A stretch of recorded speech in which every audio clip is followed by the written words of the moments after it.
My name is José Antonio Muñoz Cueto, and I am professor at the Faculty of Marine and Environmental Sciences at the University of Cadiz, and I am working in the Department of Biology.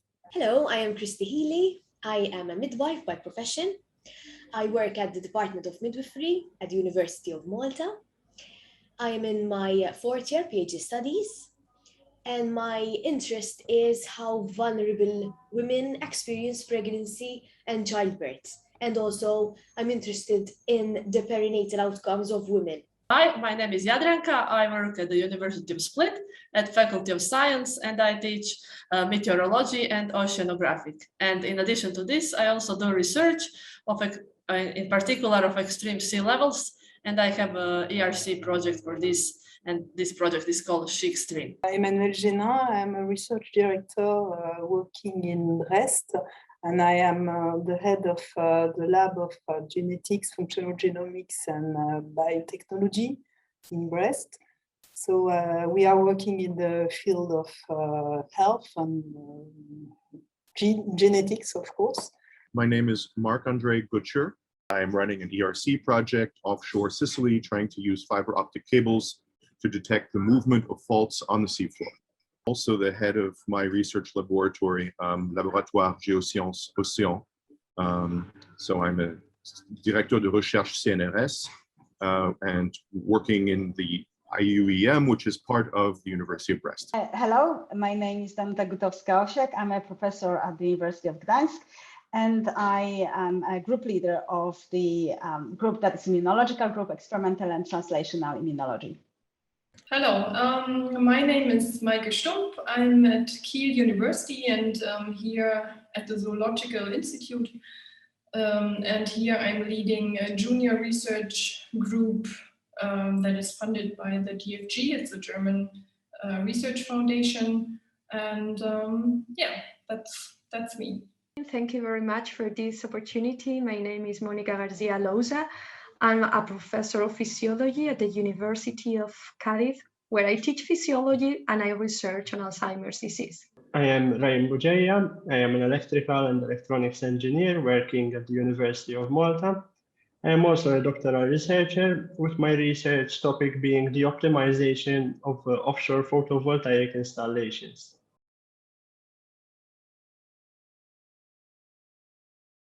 In fact, I don't know if I am really a prestigious researcher. What I do know is that I am passionate about research. I'm lucky enough to work in something that is like a hobby for me. It's a creative, imaginative work in which you are surrounded by unsolved questions waiting for an answer. And the wonderful thing about being a researcher is that when you find the answer to a scientific question or problem, there are new challenges to tackle, new questions around the corner. But being a researcher is also a responsibility, because in most cases we manage public funding and have to account to the society for the utility of our research. Our research must generate prosperity in our territories. Unfortunately, we don't know and we don't have normally the research funding that we need to develop this research.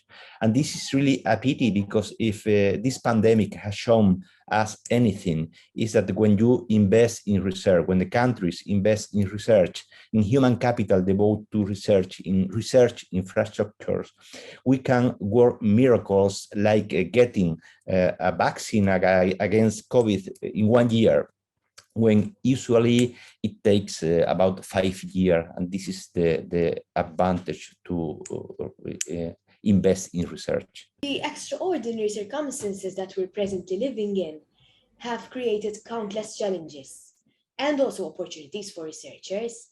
The restrictive measures that were put in place in various countries all over the globe place researchers, including myself, in a difficult position, since our originally planned research methods had to be amended to adapt to this ever-changing situation.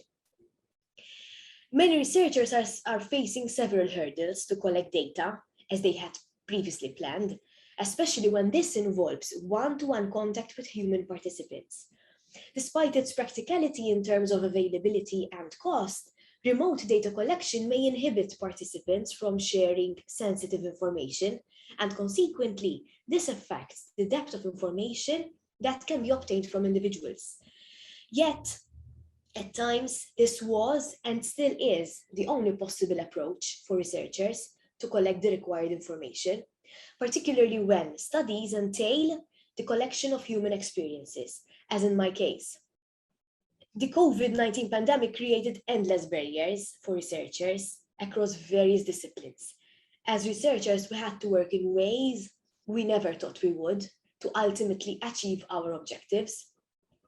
However, these uncertain times made us appreciate and understand better the significance of human connectedness and the simple non-verbal gestures such as touch, body movement, and posture, which are imperative for effective two-way communication, and even more important when studying social phenomena.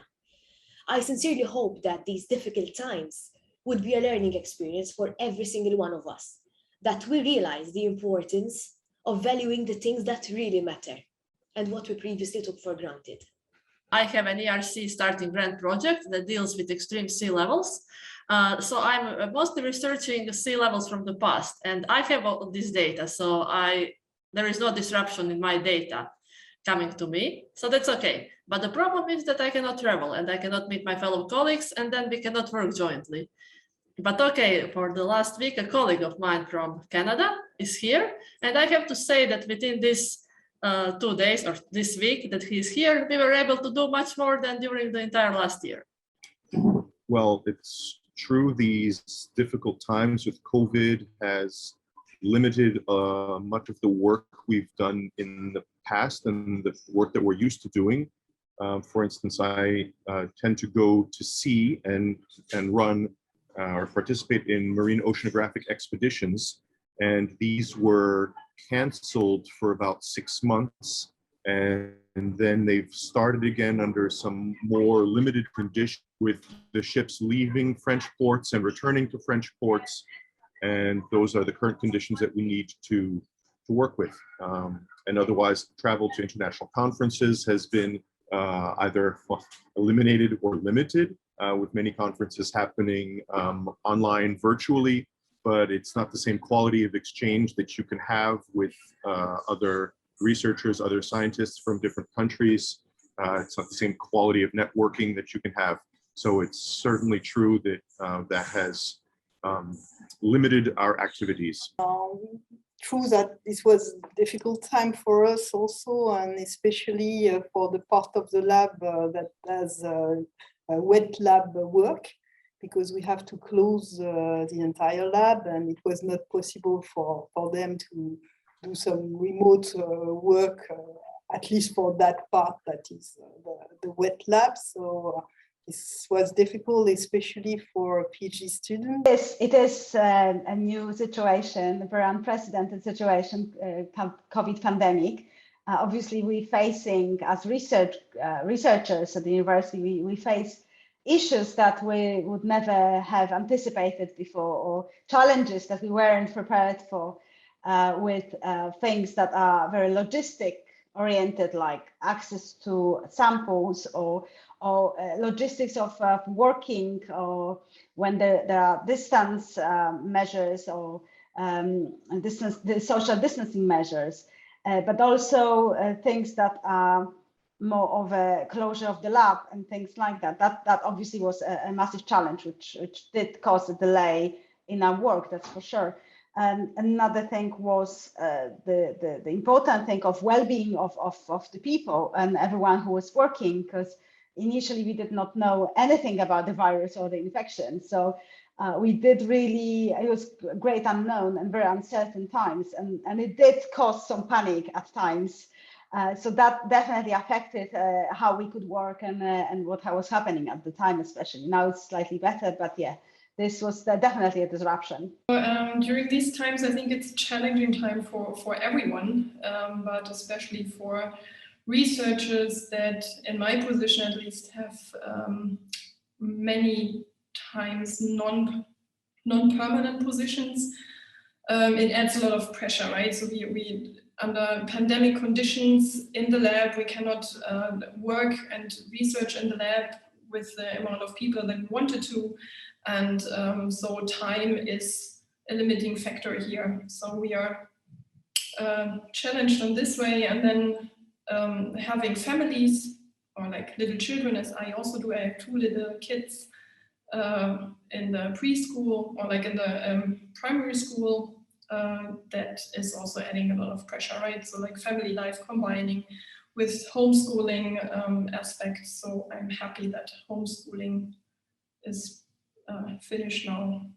Being a researcher is always tough. It's also very cool, but these latest times have been very difficult for everybody, of course. We are not a difference, but it's been very tough to go back to the lab, to get everything back to full speed, to make sure everything goes back to work, properly trained. So we are wearing multiple hats these days in order to be able to accomplish everything we need to do in the lab, in the bench, writing grants, writing papers, administrative staff, teaching. So we're still slow, but trying to get the best. So the current situation with the pandemic has affected research in general and a lot of researchers.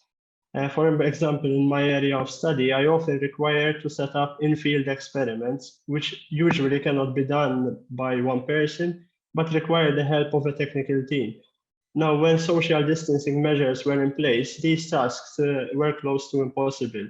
Also, when it came to ordering components from abroad, all the process has slowed down since manufacturing and shipping slowed down worldwide during the pandemic.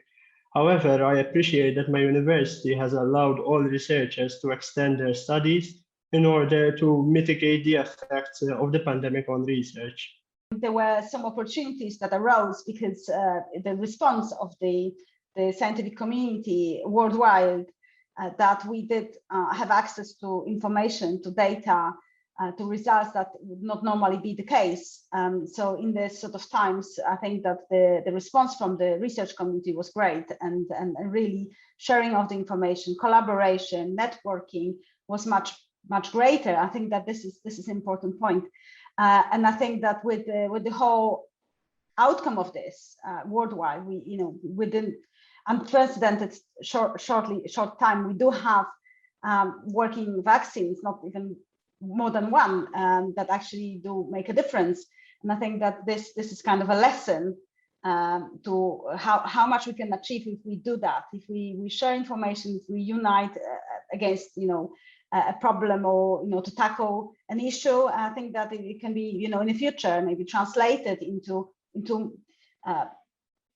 sort of approach towards the any other probably problem worldwide, like economic or climate change and things like that, environmental issues, that we basically need 2 things. We need resources, which is obviously critically important, and I know, like, from our own experience, that funders did step in. So we benefited from a COVID directed grant as well. So this is the question of allocating funds, but also other resources and people.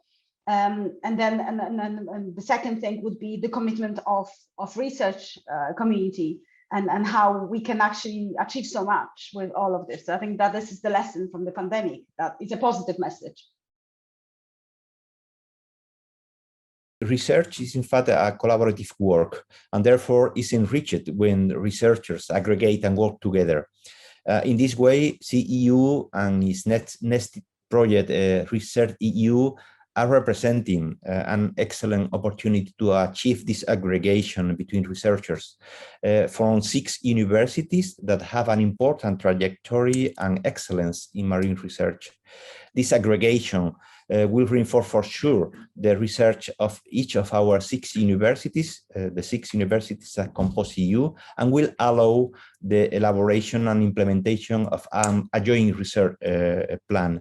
And this joint research plan will be very important, a very important element for the success and consolidation of our European university, and for the sustaining of the future prosperity in our 6 territories. Like the CEU, or University of the Sea, it's an educational program but it not only facilitates student mobility, but it also connects researchers over those students that move from one side to the other, from one city or university to the other.